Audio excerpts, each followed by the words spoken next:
What's up guys, Matt Tolbers. Today we're going to review this Vtoman Jump 1500. This is their biggest power station with 1548 watt hours of capacity, and it has a 1500 watt inverter able to run continuously up to 1500 watts. It has a 3000 watt surge, so if you have appliances that pull a lot of power to get started and then it jumps back down to something under 1500, this can handle it. So I'm going to show you it up close and personal, let you see what's going on with it, and then I'll plug in some things that pull a lot of power and we'll see what it can run with. All right guys, here it is, the Vtoman Jump 1500. So this thing, as you can see, is at 100% capacity with 0 watts being pulled currently.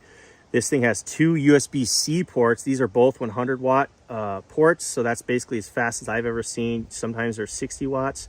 It has 4 regular USB plugs. One of them is a quick charge, and you can turn it on by just pressing the USB button, and then you can see it shows a USB or the Type-C, and the USBs are on. So these ones are currently on. So if I plugged in anything to this, it would get power, but if I plugged in something to any of these, it would not, because these ones are not on currently. So over here we can turn on the DC. So now DC is on, and this is for like your cigarette lighter, anything that would plug into your car cigarette lighter, the 12 volt. And you got 2 12 volt 10 amp DC plugs right here. And then over here, we can turn AC on. So now everything's on currently. The fans kick on for a second when you turn AC on, and then they go back off. Anytime you're not using AC, obviously you're gonna wanna turn it off so you don't drain your battery. So it has 3 AC outlets. They all have a ground plug in them, which is really nice, because with something this big, you're gonna probably have a lot of them with ground plugs.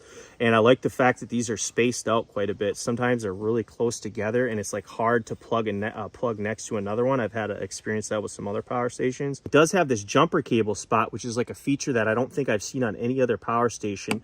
So what you do, you take this provided jumper cables. It's not a very long cord. It's probably like, the cord's probably about 1 foot long. So you have to get it really close to whatever you're jumping. But basically you just plug this thing right in here. All you do is just carry this over to your vehicle, and you put this on the positive and the negative, and this will automatically power your vehicle, and you should be able to start it. And if you can't, there's a little boost button on here. You just press the boost button and it'll surge even more power to really start your vehicle. And to know you're correct, there's a correct light on here, like a green light for correct, or else if you have it backwards, it'll show a red light, so it won't even work if you don't have it connected correctly. This other little flap here is like a battery symbol. This is if you want to double the capacity. So instead of just 1548 watt hours, say you're going on a longer trip or whatever, you can buy their extra spare battery to double the capacity to 3096 watt hours. And it's actually quite a bit cheaper because it doesn't have all the buttons and fancy stuff on it. It literally is just a battery. It looks kind of the same without all this on it.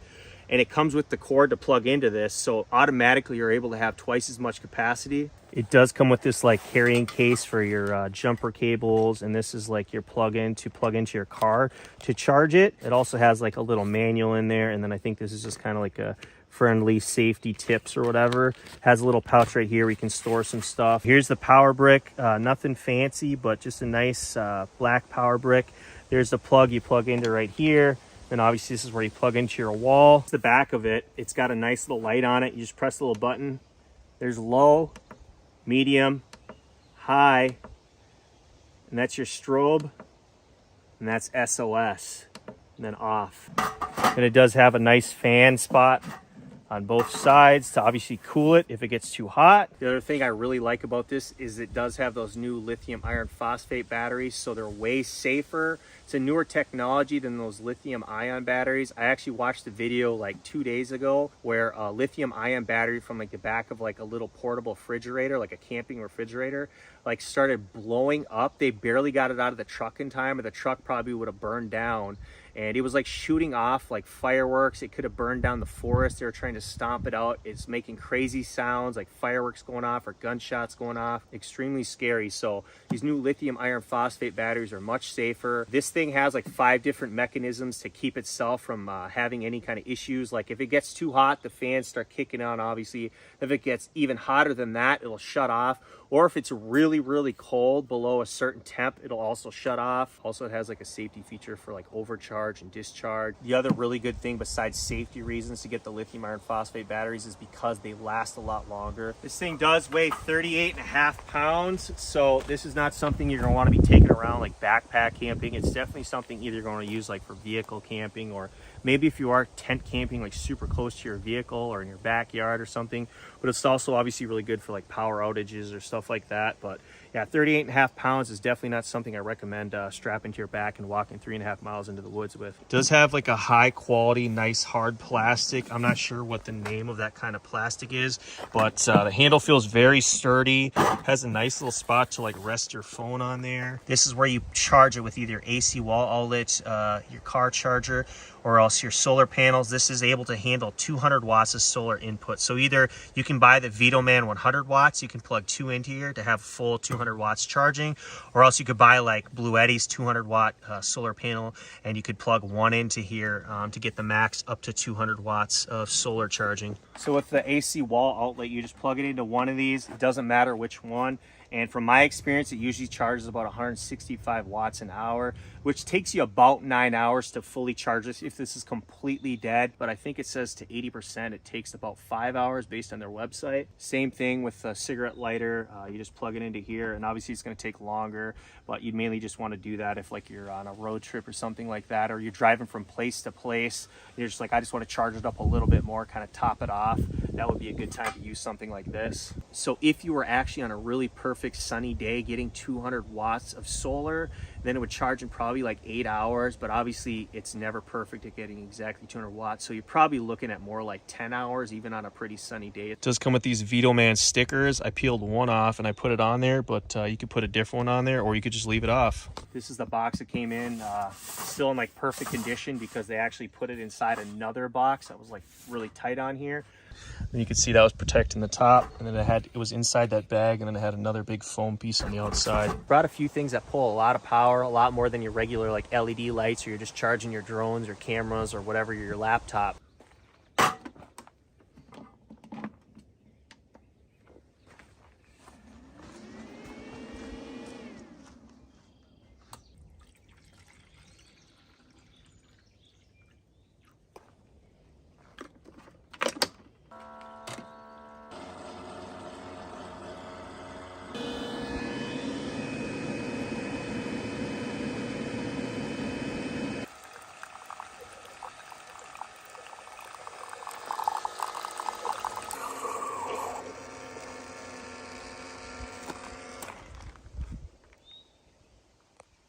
Got some coffee in the middle of the woods. We're still at 97%. It was pulling over 1200 watts. While I have my coffee, let's try out a couple other things that pull quite a bit of power. Let's try this big blender.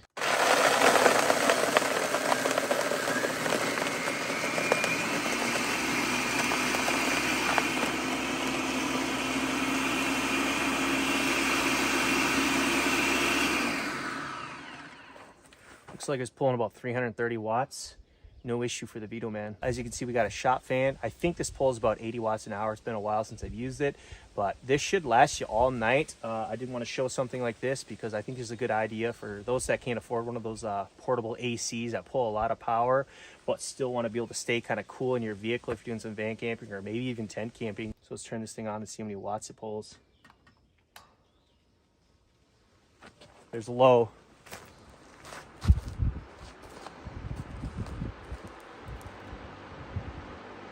Low is about 80 watts.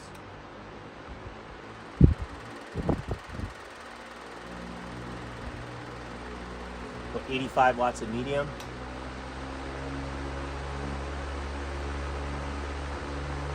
About 95 watts on high. So let's just round this up and say it runs 100 watts on high. With 1548 watt hours, that should run you about 15 hours, so well through the whole night. So here's a big electric grill. Let's turn this thing up to high, 400 Fahrenheit, and see how many watts it pulls. Looks like about 1280 watts when this thing's on high. So at that rate, it'd probably last you like an hour and 20 minutes after you ran this the whole time on high. Obviously, once it gets to temp, it shouldn't pull that many watts, so it's not like it's gonna pull that the whole time. This is my wife's electric blanket, so we'll turn it on high, see how much power this pulls. So it's pulling about 110 watts on high. So like at night after you turn off your Mr. Buddy heater, because you don't want propane in the vehicle, you can turn something like this on and probably stay pretty warm in your vehicle.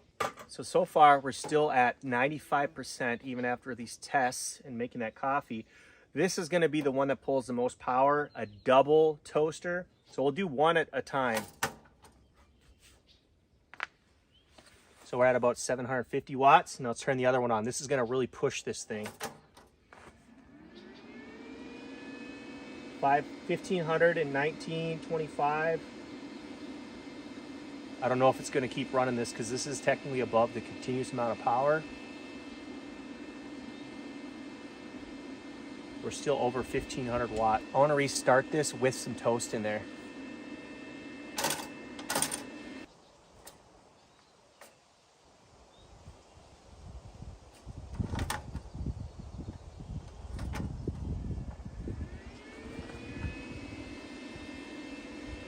So we're pulling about 25 watts right now. So we're actually above what this is supposed to continuously do, but it does have a 3000 watt surge. So let's see if it'll handle it.